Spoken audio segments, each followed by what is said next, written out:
Good afternoon and welcome to ASCD's Get to the Core webinar series. Today's session is the Common Core and the Implications for Educational Practices for English Language Learners with Maria Montalvo-Balved from the Metropolitan Regional Education Service Agency, or MRESA, in Georgia. Some brief notes about the session today. The presentation will run in the main window on your screen.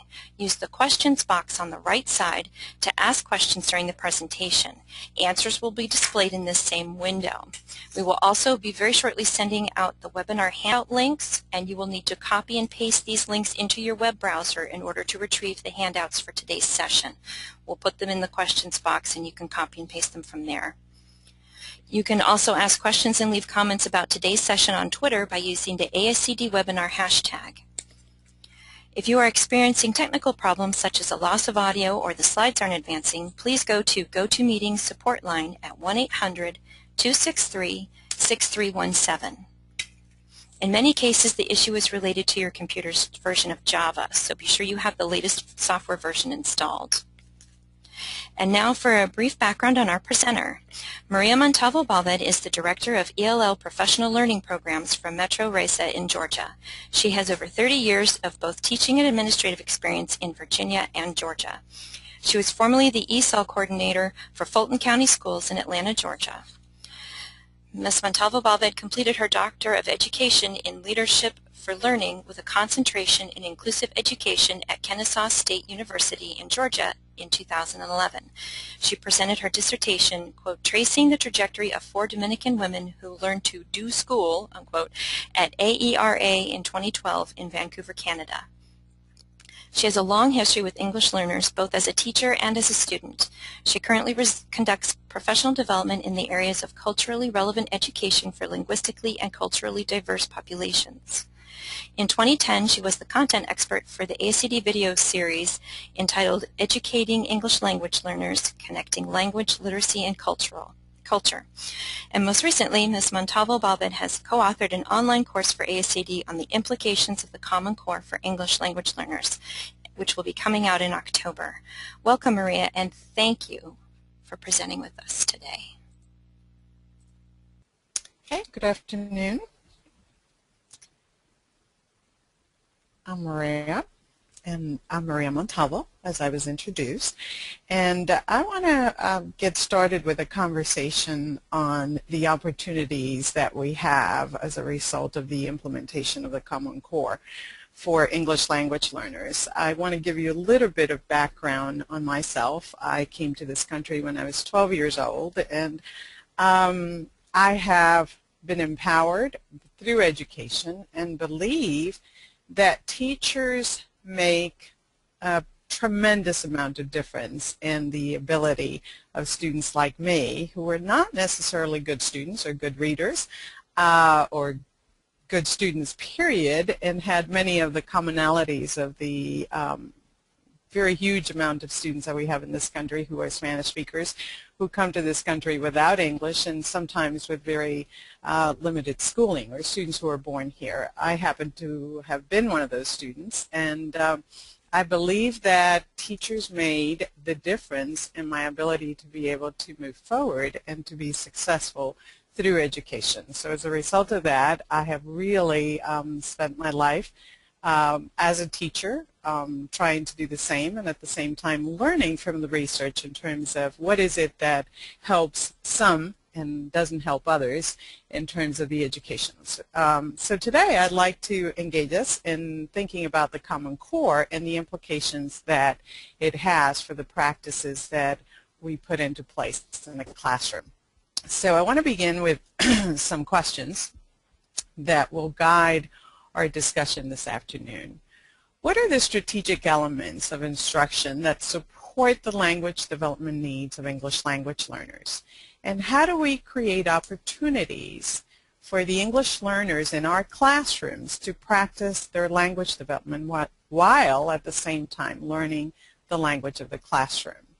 So those are two questions that are often in the back of our mind as we are teaching, particularly if we teach a subject area like math or social studies or a content area and don't necessarily have the background in linguistic development sometimes, or don't necessarily think about that second language acquisition process as we are engaging the students in learning the content of that classroom.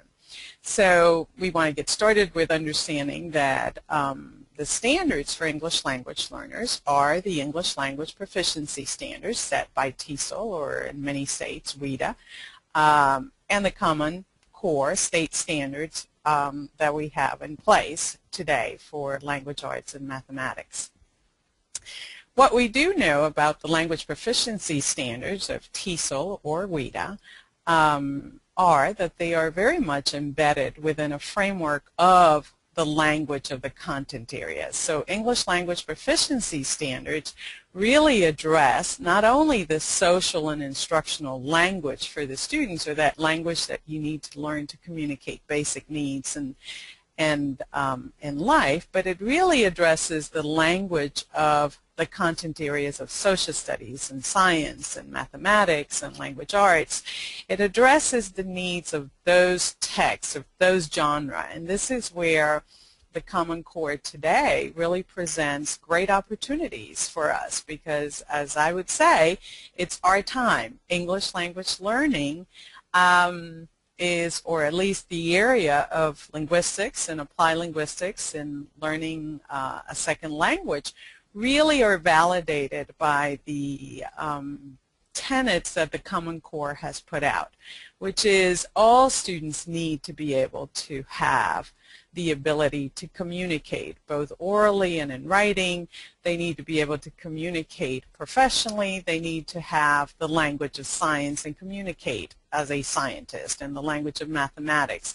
The discourse of that language is what our students absolutely need. And so the standards for TESOL are very much surrounded and embedded around those content areas, which gives us a framework to begin the discussion for the Common Core.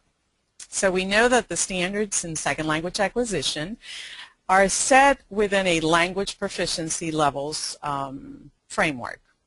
We can go from a level 1 to a level 6, or from entering to reaching, depending on whether you are using the terminology of levels 1 or level entering or reaching.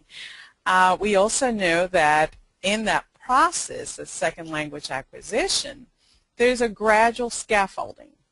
So we begin as entering students or level 1 students needing lots of concrete language, concrete examples. We need to have a lot of familiarity. We need explicit instruction. We need general vocabulary and multi-literacies. We need everything at that very beginning level to be very concrete. As we progress in that continuum of language proficiency, language becomes a lot more abstract. So we have the language of our classrooms, the language of the textbook, the language of the content area, which is unfamiliar to us, not only in terms of language structure, language or vocabulary, but certainly in terms of content. So it becomes more formal, more technical. The discourse is much more extended. There's a lot of use of conventional forms.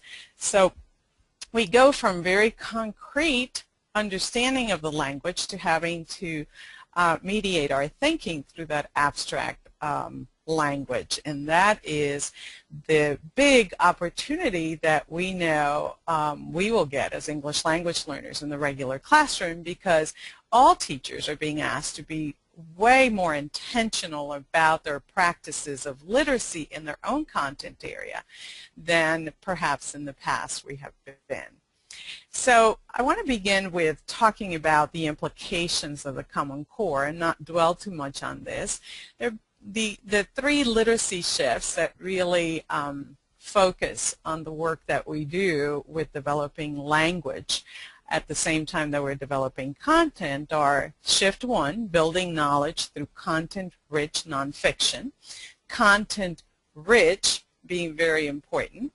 Shift 2, reading, writing, and speaking grounded in evidence from text, both literary and informational. Again, a big shift as we have sort of in the last decade or so sanitized a lot of the reading exposure that students have been exposed to by sort of decontextualizing the language. So students sometimes don't have that rich experience with content-rich literature or writing or reading in that sense.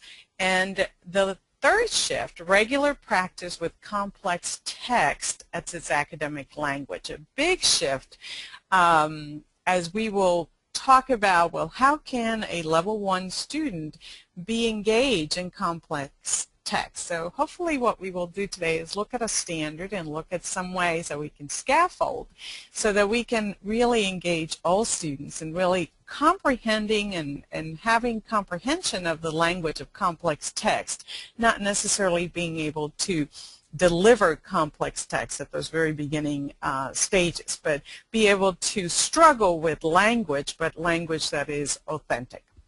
So what should we see in the classroom as a result of that? We should definitely see more students then reading grade level text. We should definitely see teachers front-loading the text, giving lots of contextual, helping us think through the text and the information in the text and how the text works. Basing our questions on the text, asking really interesting questions so that the students are not just being asked what questions or where questions that they can find in the text, but really be able to think about the information in the text and think through that in order to make assertions and so on. Require evidence from the text in answering the questions, and this is going to be very important for our students because they have to understand where and how to find the answers, but they can only do that if we actually do a lot of that front loading of the text and work with the text to help them understand. Incorporating collaboration or collaborative structures is going to be key and has always been key for English language learners as we learn so much from other students, from models. Engage students in tasks that improve the student's understanding of the complex task. So obviously the big opportunity here is that we're not learning grammatical drills or grammatical structures of the language, but we're really engaged in a task that is meaningful that we can tackle as a student and focus on analyzing arguments and information text. So we're going to begin with asking you to think through in your own repertoire, what is academic language? You have an opportunity to provide some answers so that you can also be a participant in this process.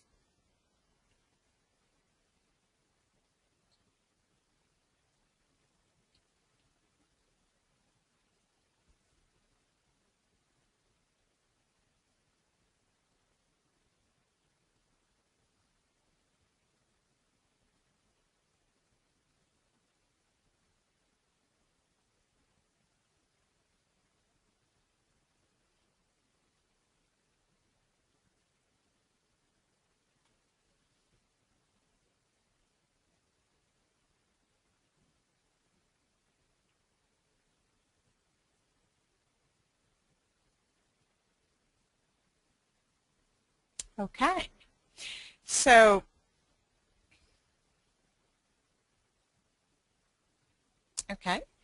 I see that many of you have provided an answer as to what you feel academic language is composed of. And so we'll talk about how does it differ from social language and what are the implications for instruction. So part of what you have in that what is academic language, you had some answers there. You were looking at academic language not only as content vocabulary or the language of mathematical hyperbole, for example, not only the very content vocabulary, but multiple meaning words, which we know are a big indicator for students to be able to comprehend text. You know, we have a lot of mathematical words that in math have one meaning, and another context they have another meaning, such as power, such as cell, such as table. So I can go into science, see the periodic table, but I can be in math and it could be learning my tables. So I can be in my English as a second language class and be thinking about a table where I sit at.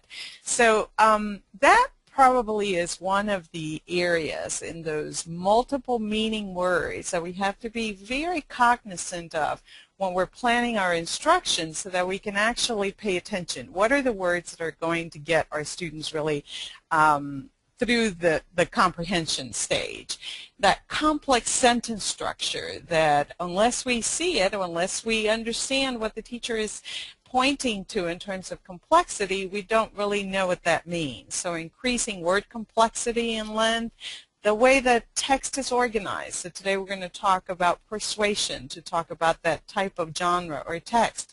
The functions of transitional words. In many languages, we don't necessarily use transitional words in the same format that we do in English, however, and therefore, and in order to, and so on and so on. And the discourse elements, the forming content of the language. So we know the language demands of the academic language and discourse then are really connected. The context for any piece of language is characterized by these features that we call the tenor, the mode, and the field. And the tenor is that relationship between the speaker and the listener. Who am I talking to? How am I speaking? What am I supposed to be saying? How do I speak to this person as opposed to this person in this audience as opposed to that audience? So who am I addressing? The mode, the channels of communication. Am I writing or am I speaking? How do I express myself when I'm speaking? How do I express myself when I'm writing? There's a difference. And the topic, of course, or the genre that we are using to be able to speak or write. So if we are in a social studies kind of environment, then perhaps we're using language that is structured differently than the language of math, that it's very specific to being able to understand, for example, a problem and understanding what the problem is asking you to do. So the academic language function that describes abstraction, that describes complexity, that describes higher order thinking is really language that we need to be very cognizant of in our own world, in the world in which we teach, so that we understand what really is complexity in science or in math, what makes that particular text complex. Why is it that I need to help the students understand those particular pieces in the language that would help them know whether I'm asking whether the problem is asking you to add, subtract, or do something differently.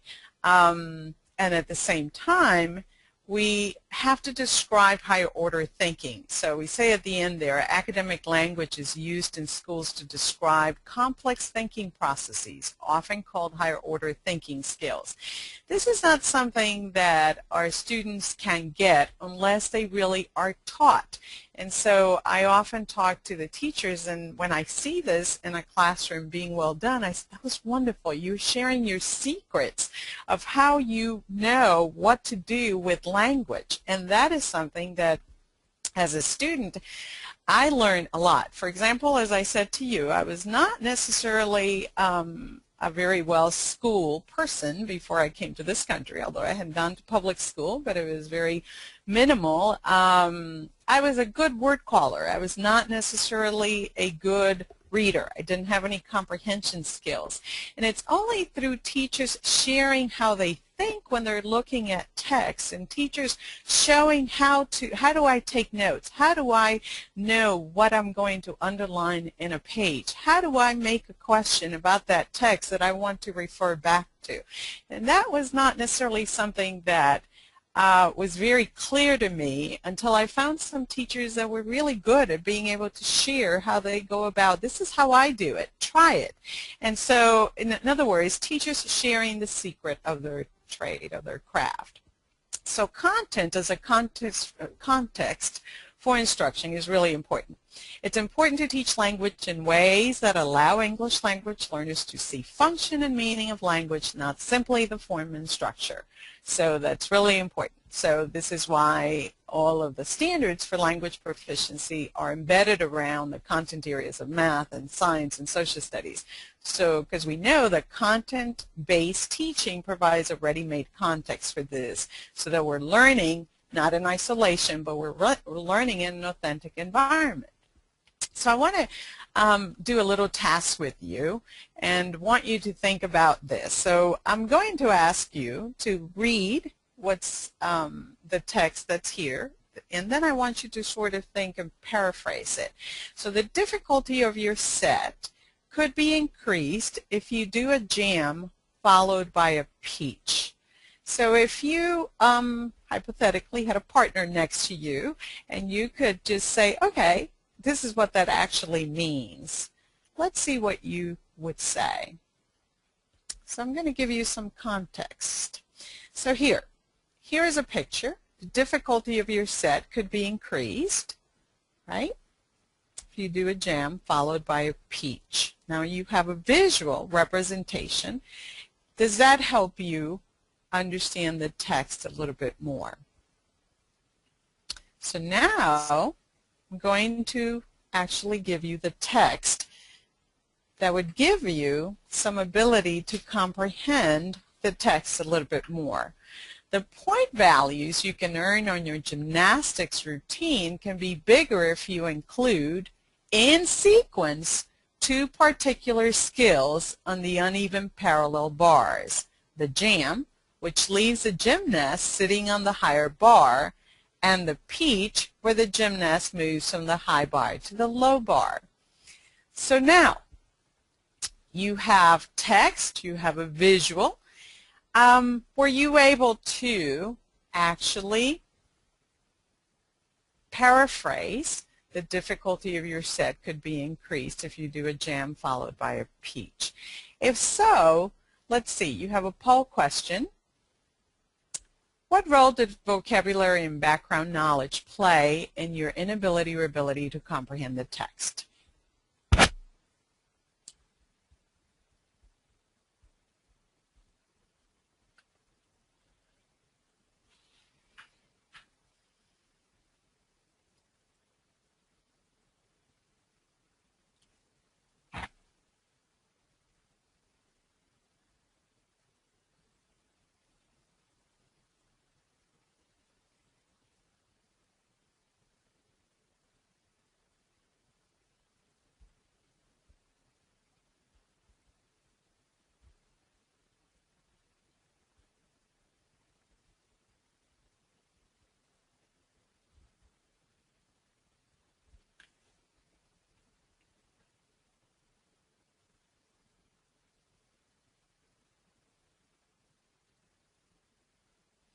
Okay, it looks like 100% of you had an opportunity to answer. So part if you had why this text was, if you had to think about why this text was so difficult, or why was it difficult for some of us, and you had the multiple word meanings, such as jam, right, and peach, being two things that we eat, but in this case they are not. For English language learners, those are those words that really help us, if you help us understand that in this context, but the only way you can tell us that in this context these words are something different is if you have background knowledge. And because you teach in your own content area, 100% of the time you have content knowledge of your background. So you're able to decipher these are words that have different meanings, therefore they have to be explicitly taught early on, so we're not doing a got you kind of thing for the students. So background knowledge of gymnastics was really important in this text. Of course, the technical vocabulary as well. And the whole idea that if I knew nothing about gymnastics, you really had me outside of the context of anything that I was reading. So there's where that front loading is so important, that the students have a context so that they can begin to understand how background knowledge plays a part into that. So part of the research then says, and the language concept connection says, that the brain constructs meaning from the known to the unknown. So to teach an unknown concept, we use a known language. To teach an unknown language, we use a known concept.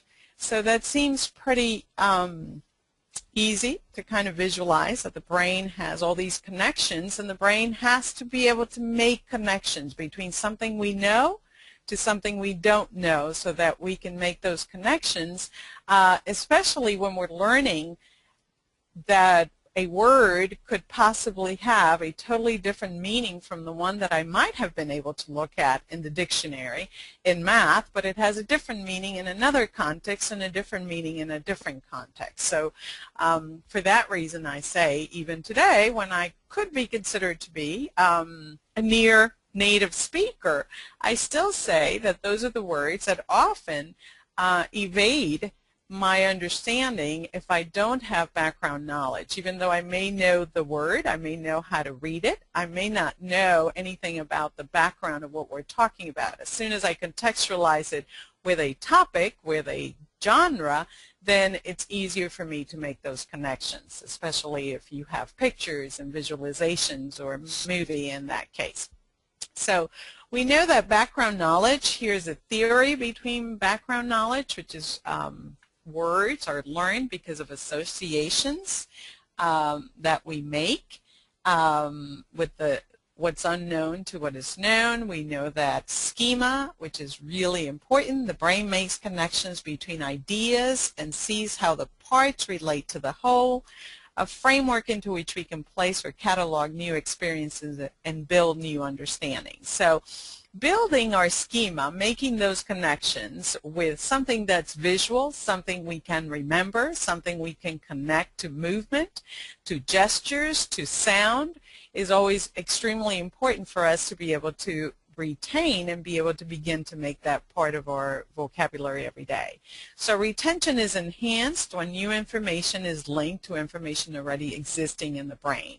And we all have information that we come perspectives and information that we bring from our own. We all have a language. We all come into your classroom with a language. It's not the same words and the same language you have, perhaps not the same system, but we have a language and we have a way to be able to connect. And usually at the very beginning, that visualization is really important of the concepts, so that we don't have all the words, but we can certainly visualize the concept and then begin to make those connections.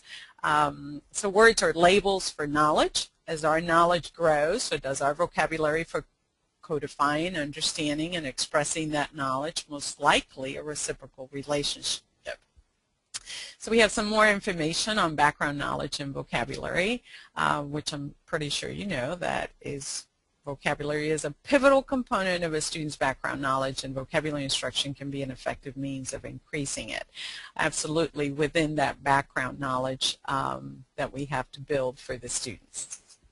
So we're going to take a task, and we're going to take a Common Core standard, and we're going to see how we would perhaps scaffold this particular task to make sure that our students are able to be in that process. I think one of the things that we want to remember, that it's really coming out of a lot of the discourse around the Common Core and English language learners, is that we don't have perfect language.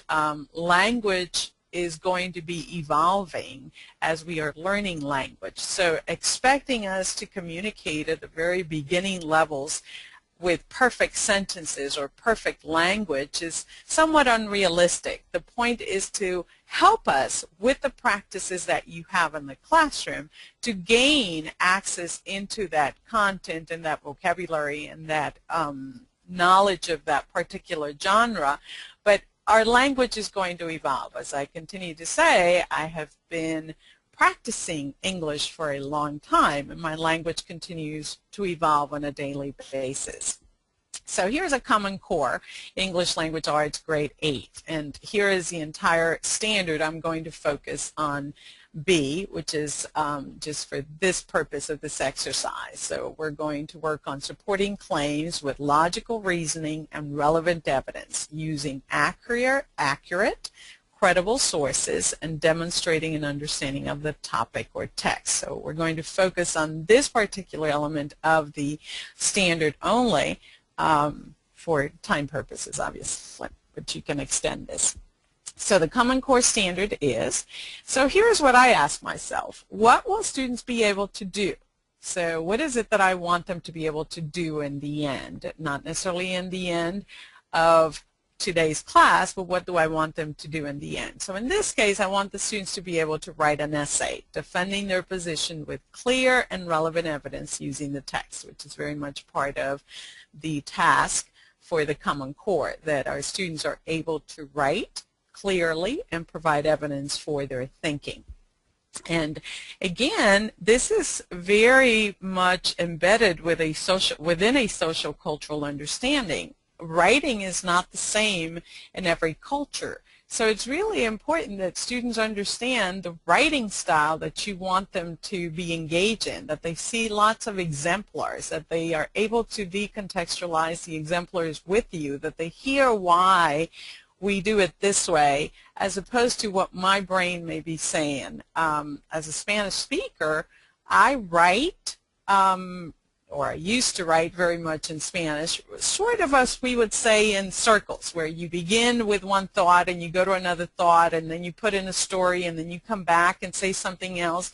So you're kind of going around and talking a lot and being very verbal, but you're not getting to the point. So getting to the point of being a writer in English is very difficult, because you have to restructure the way you think about writing, so that it's not important to be giving a story about John when I'm talking. What's important is, what is it that you're asking? So what do I want to say about John without having to go off and kind of tell you a different secret about John or the relationship that he has with somebody else, and so on and so on. So what I want to say is that those practices have to be surrounded around what we do with language in the classroom. So ultimately, I want them to write. But before they actually get to writing, we have to actually read models of the persuasive genre. So my question to myself as a teacher is, what language practice do students need to engage in order to complete their task? So I'm going to say that they need to engage in a lot of language practice. They need to be able to read models, not on their own. They need to be able to see those models within a group, within the classroom, with me guiding their understanding of what that model looks like.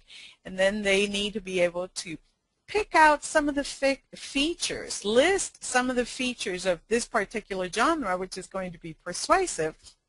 All right, and then they have to be engaged in a lot of discussion and a lot of speaking. This is part of language development that is really important. We constantly have shied away from getting students to perhaps have relevant and academic discussions in the classroom in lieu of maybe making sure that they had they were meeting the content as maybe we were thinking they needed to do. They really are going to gain more depth, more understanding of that content if we have the ability to have the students having those collaborative conversations. And of course, for different levels of students, we would have to think about how we place the students and what type of groups, or whether it's a partner situation that we do, what kind of scaffolding we need to do in order to get the students to be able to participate. Do we allow them to have that conversation in their native language? Absolutely. My own research and the research of most of anybody who's done research on second language acquisition understands that first language transfers. The more you know your first language, the more ability you have to be able to think through a concept and enhance how you think about the second language. And I know that that was a pivotal stage for me. As I became more proficient Spanish speaker and writer, I also gained proficiency in my second language. And that's not something that was unique to me. That certainly is part of what the research tells us. So if you have students who are beginning students, it's certainly appropriate for them to be able to have access to a particular content and have that discussion, because what you're looking is for the thinking and the words in that particular content area for them to be reasoning and thinking and being able to interact with another person or a group of students in that context. So before we get to the writing of the paragraph, we're going to be doing a lot of scaffolding at the same time that we're beginning doing smaller writing steps. So that's going to be my goal for this particular task. So here are the questions that I have chosen to ask myself. What are students being asked to do in this particular Common Core standard? What language do students need to complete the assigned task? What is it that they need in terms of language? What language structures are required? So what is it about the particular genre that you're working through that they need to know the structures? What vocabulary is essential to comprehend? It is overwhelming to get 20 words up front because I'm not going to be able to remember 20 words. So what is the vocabulary in this case? Peach and jam were essential to being able to understand. So what strategies will help make this language accessible? So here we go.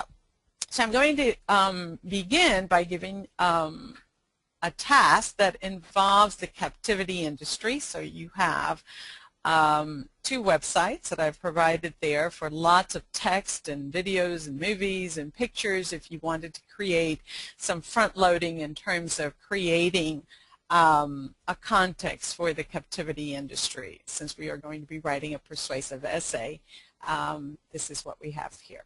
So here is a paragraph, for example, that's an exemplar of a sample persuasive paragraph that I'm going to begin by doing lots of decontextualizing with the class. So what is the author's position with regards to zoos and aquariums? As we begin to read this, we begin with this question in mind. What is the author's position? What do you think the author really believes? Do you think he likes zoos or an aquarium, or he doesn't? Why? What is it that why does he believe that?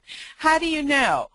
How do you know from the text what is it that he believes? Right? So we read the text, we go through the text, we look at all of the language that we see here. For example, we see lots of vocabulary words that have a particular tone, and it happens to be a negative tone: brutal, cruel, poor environmental, physical hardships, serious psychological stress, hard, concrete, limited movement, noise, near constant exposure to visitors, lack of family groups, and threat or actual violence by keepers all undermine the animal's well-being. So by the time that we have really looked at this piece, and we have actually looked at a video, and we have looked at some pictures, and we actually read, even the level 1 student has a context for understanding how the author really feels and understanding the negative language that goes with his feelings or the persuasive genre. So we want to get the students to understand what persuasive techniques, are. How do we appeal to somebody's head? How do we appeal to somebody's heart? What's the language that we use when we want to convince somebody? So we use language that is exaggerating. We provide sometimes hard evidence, numbers. We provide soft evidence, feelings. We provide sometimes rewards for depending on what we want to convince people to do. So it's important that we teach them that when we are writing a persuasive piece, we're going to be using language that's going to be very emotive, right? That's going to emote a feeling. Okay? So we go on to an activity that is called loaded words, and you have a handout for this activity. And in this particular activity, what the students would be doing after we have had exposure to language conversations, to a piece that perhaps was a video or to pictures, really spell the words out loud by kind of giving the words the tone that you want to read. It was a small sample of what we want to look at. We don't want to look at the entire text at once. So in this particular activity, you have loaded words. Students are taught explicit language unique to persuasion by working collaboratively in classifying and sorting the words. So the students have words, and then they have a graphic organizer that helps them understand what are the negative words, what are the positive words, what are those words that are neither positive nor negative. And then we can look at the text again and look at those questions. Do you have, okay.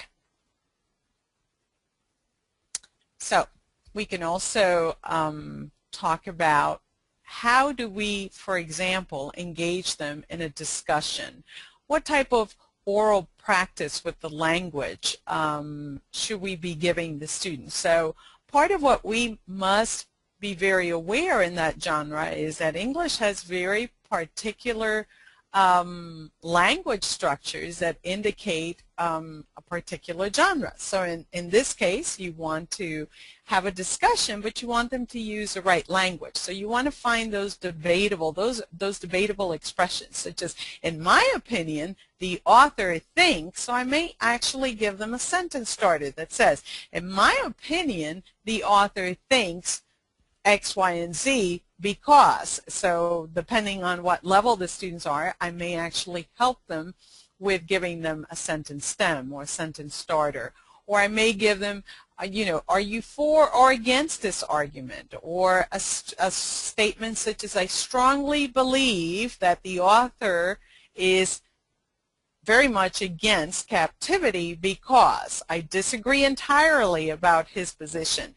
There's no doubt that this is a problem, but so there are multiple expressions that we can give the students in different genres to help them speak the language of that particular text. So that's important for us to remember, that we are, even though we are math teachers and language teachers, we have to really be cognizant of the language of our own content so that we are sort of passing on the practice of that language to our students. So there's another activity called the Magic of 3 sentence frames. So in the persuasive genre, this is a great activity because it's not very difficult for the students. Okay, so you want them to look at the text and you want them to look for 3 nouns that come together, or 3 adjective combinations that come together, or 3 verbs, or 3 parallel phrases, so that they're very much looking at the text for the way, so they're not just listening to you, but now they're going back to the text and with a group or with a partner or by themselves are now looking at these combinations so that they can begin to see how a writer who's trying to persuade uses language in combination, and we call this the magic of 3 sentence frames, so that they can begin to use, the magic of 3 when they want to give a position themselves.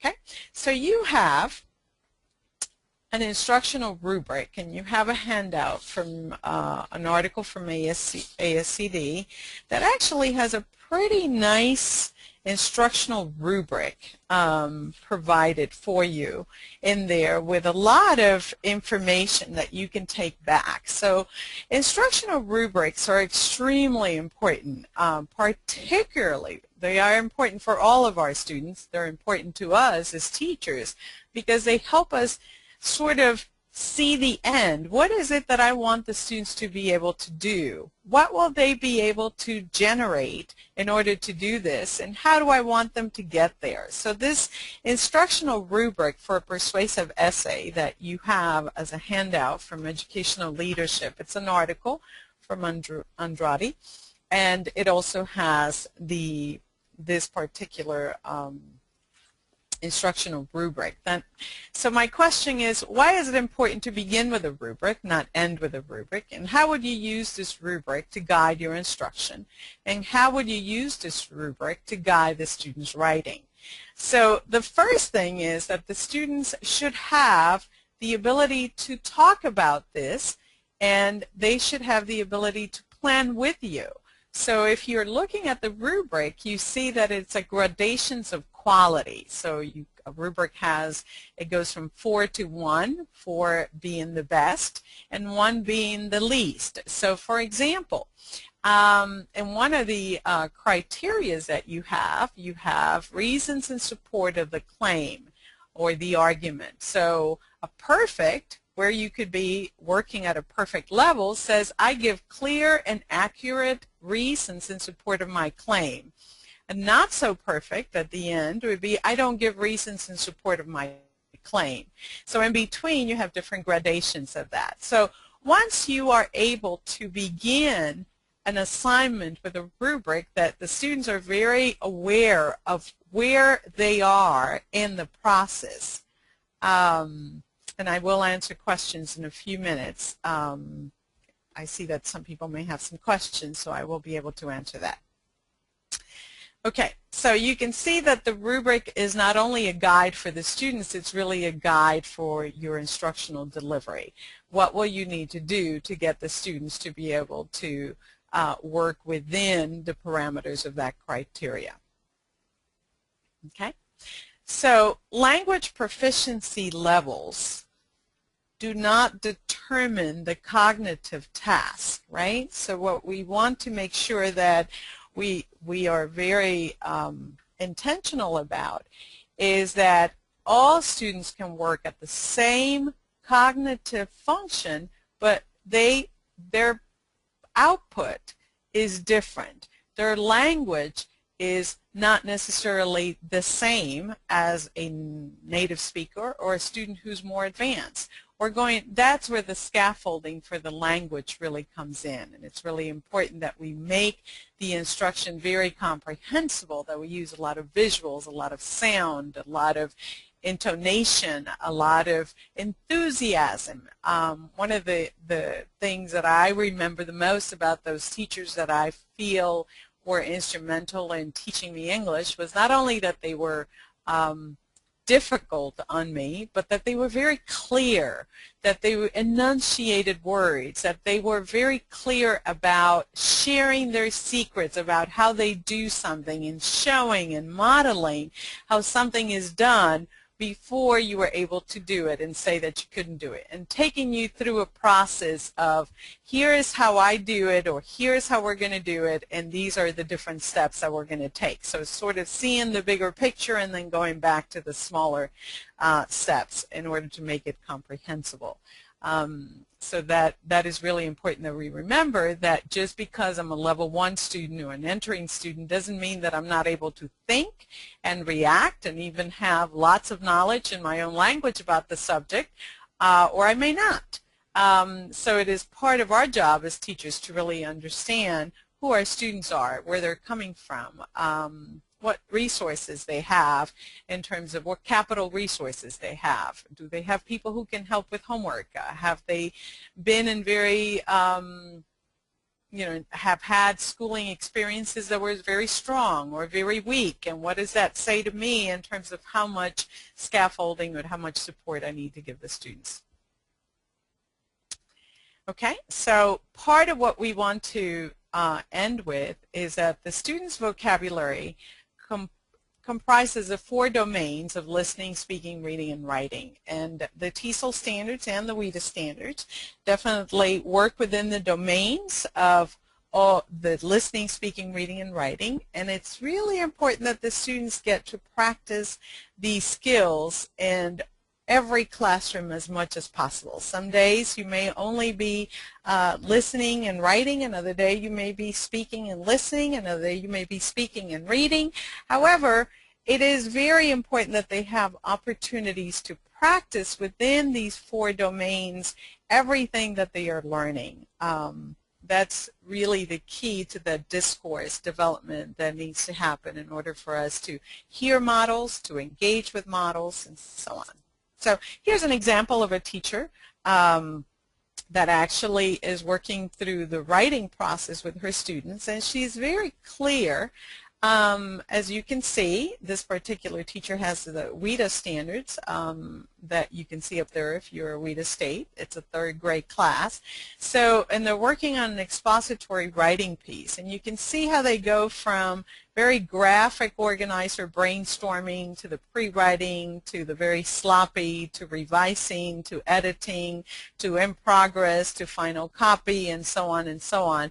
But the point is that all of the students in this classroom, from my own experience in talking to the teacher and looking at the writing, really all begin with that pre-writing piece, and they all write. They may not all write with perfect language, but they are learning to express their thinking through their writing. And so that's really important. So, in wrapping it up, as I'm going to answer the questions that I see on the board, I'd like for everybody to at least be able to say what's one thing you feel that you will use right away in your classroom that you're thinking about, and what's one thing you want to learn more about. Okay, so the question I see as you're answering that, I see a question on the board. I'm sorry, I was in question 2. Let me go back to question 1. As an administrator in middle school with a high ELL population, what are the first steps you recommend I can do with my staff to prepare them for the Common Core? One of the pieces that really has worked well for me working with schools is that they really have to begin to look at the literacy shifts. Yes, the Common Core standards are really important for those math teachers, for the language arts teachers, because they need to know exactly what content goes in which grade and what the standard is, absolutely. But in beginning to look at what is it and how is it that I'm going to get my English language learners engaged, looking at the literacy shifts and looking at, okay, so if all of my students now are able to, or there is a demand that all students engage in this discourse, or what we call instructional conversation, or this academic conversation, in order to engage in learning from others and being able to develop their thinking as I think out loud as a teacher, and as they struggle with the text and then struggle with their thinking, the first things that I'd like to do is to begin to say, okay, here are the literacy shifts. What implications do those shifts have for your classroom? What are you doing in your classroom that addresses those shifts? And if we're not feeling like we're doing very much of that instructional conversation, that oral language development, and we're not having the students practice all those 4 areas of listening, speaking, reading, and writing within all of our activities in the classroom, then where can I begin? How do I feel comfortable engaging in those domains of language, even though I am a math teacher? Because in the mathematical practices of the Common Core, the literacy practices, you can see that that discourse level in solving a problem and thinking through how you solve a problem are very much part of that language development of mathematical thinking as well. So looking at those literacy practices, I think it's key to begin that discussion with the faculty through clusters and maybe through groups of teachers, social studies teachers looking, and science teachers and math teachers and language arts teachers. Another question is, what concerns do you have about implementation of the Common Core in regards to English language learners moving forward? I actually believe that this is our time as English language learners. I think that what we know is really good practice for English language learners is really what the Common Core is asking for all students to be engaged in. So I think that we will benefit more if every classroom teacher really understands the importance of oral language development and reading and writing on a regular basis, and intentionality and understanding how we are placed in a classroom to practice the language of that particular classroom. So I think that I have concerns that teachers may not engage in these collaborative discussions at a school level, but I also think that it's a wonderful opportunity for all of us as teachers to begin the dialogue about how do I make this happen. And if we go back and think about what were those classroom settings that we felt we were really empowered by, we will find that a lot of the characteristics of being able to learn from each other were part of that classroom structure. Another question is, how can I as an administrator assist my teachers in meeting the needs of formative and summative assessment for ELL students? Formative assessment is key. Summative assessment is going to be at the end, and if we haven't been doing it through everyday practices, then we're not going to get there. Depending on whether you are a WIDA state or you have language development standards of your own, there are lots of tools to help us understand that ongoing classroom assessment. So we look at the task. What is it that we want the students to be able to do with math? Now, how will I get them to practice that particular concept? What type of language will I get them involved with? Are they going to be reading a problem and discussing the problem and identifying what the problem is asking us to do? How do I teach the students to engage in that type of discourse? So I'm going to constantly be developing a task that is requiring formative assessment for me to be able to see the students thinking, to hear how they're approaching it, to see whether the task that I have put in front of them has enough, that they have enough comprehension to be able to move forward with it, that I make the students, that I apply principles of language when I am actually differentiating the groups, so that I'm not necessarily putting all of my low-level students together and all of my high-level students together, but that I'm looking at language and language levels, and I'm looking at more, factors in terms of whether they are, have great expertise in math or not, and so all those pieces play into that.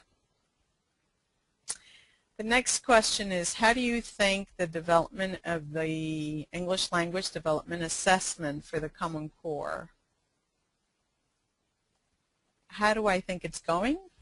I don't have enough experience with seeing how the assessments for English language development is going. However, I do have a reference with, we have been participating with the WIDA framework, and Georgia is a state that is a WIDA state, so we are very familiar with the access test, which actually has giving us a lot of background in terms of how do we assess students through math and social studies and language arts and all of those pieces together. So we believe that the English language development standards will probably address the same contextual sort of type of assessment, where students will not only be looking at an equation, but they'll be looking at the story of the equation to be able to define what the equation is going to be. So they're being, so a lot of the assessment is going to be surrounded around the content area, not necessarily just language. Okay. Are there any more questions? Okay, another question I see here is whether a recording of this webinar will be available. And my understanding is that it will be available. And it says there where it's going to be available. Okay. The last question here says, the slide on language proficiency levels and cognitive tasks, that students can be engaged at high cognitive levels, but their output match their language level. Let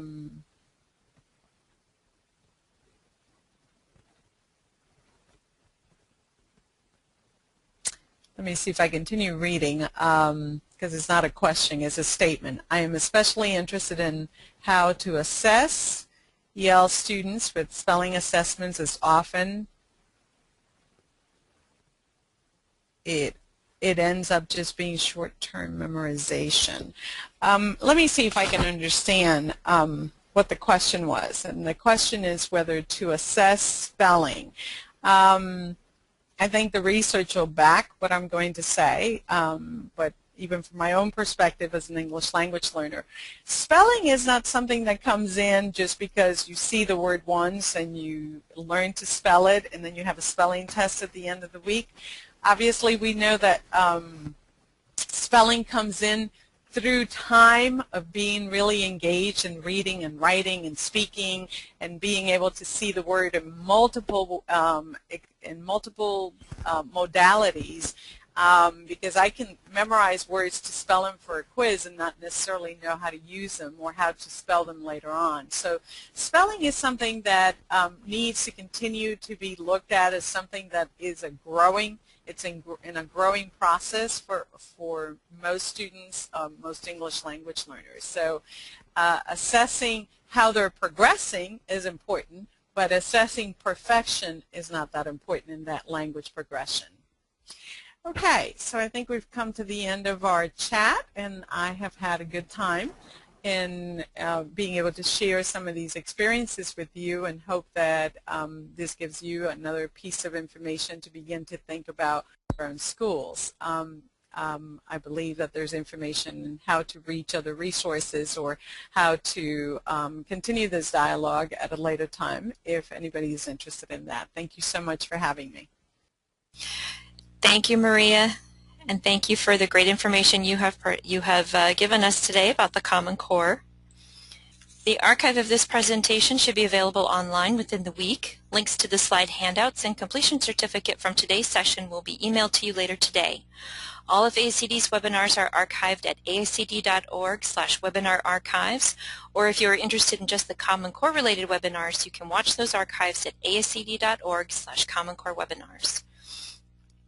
If you would like more information and resources related to the instruction of English learners, please visit AACD's resource page at aacd.org/ELLS, where we've gathered internal and external resources on the topic into one convenient location. Here you can review educational leadership articles, video clips, books, and blogs, all focused on advancing the education of our English learners. You can also reach this page by going to AACD's website and selecting the Topics tab from the top navigation.